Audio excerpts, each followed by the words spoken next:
Eric, thanks for joining us, man. Good morning to you. Good morning, Matt.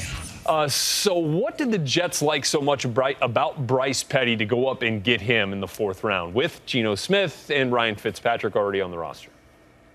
Well, the Jets like his ceiling, Rhett. Here's a guy who put up video game-like numbers at Baylor, throwing for 61 touchdown passes, just 10 interceptions over the past 2 seasons, threw for more than 8,000 yards during that time.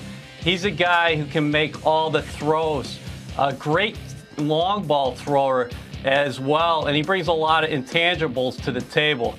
But with all that being said, he's got a lot to learn, Rhett. This is going to be a big-time transition for somebody coming from Baylor, where they didn't even have a playbook.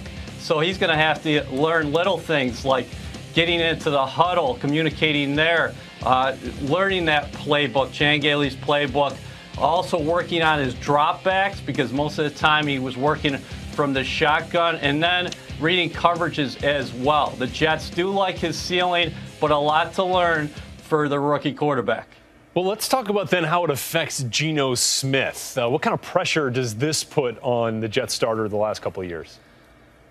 Right, honestly, I don't think it puts any additional pressure on Geno Smith. He's said all along that, listen, all I want is a chance to compete, and he's going to have that opportunity. And right now, we just listened to Todd Bowles, and he was very clear about it.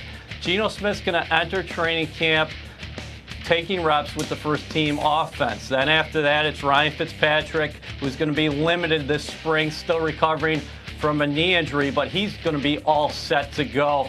And then we'll see how it all works out from there. Remember, Matt Sims is here as well. And now the rookie enters the equation. But I don't think any additional pressure at all. Geno Smith knows what he has to do this year in order to be successful, and that means limiting the turnovers. But the Jets do have more offensive weapons for whoever's playing quarterback this year, Rhett.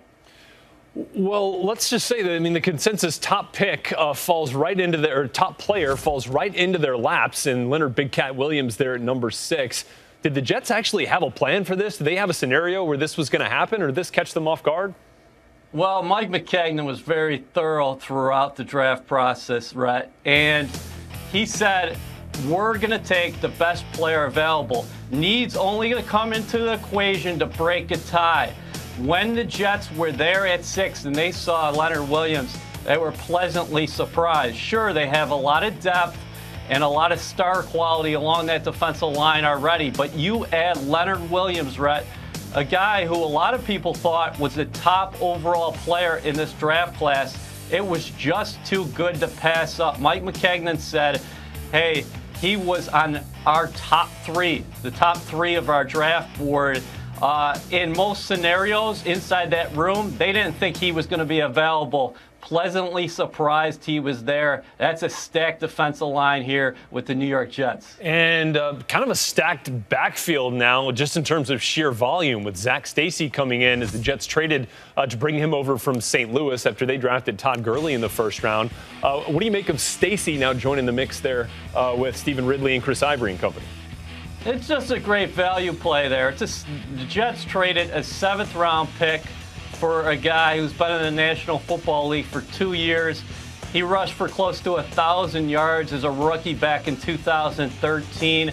The Jets are very happy with Chris Ivory, Bilal Powell. You mentioned Stephen Ridley. He's still returning from a knee injury. They hope to have him, and they expect to have him all ready to go for training camp. They also have another former Ram here in Daryl Richardson. But Stacy just adds competition to the backfield, and that's what the Jets want all over the place. It's a good trade there late in the draft, I thought, Rhett. All right, Eric Allen, NewYorkJets.com with the latest on the Jets 2015 draft. Eric, thanks, pal.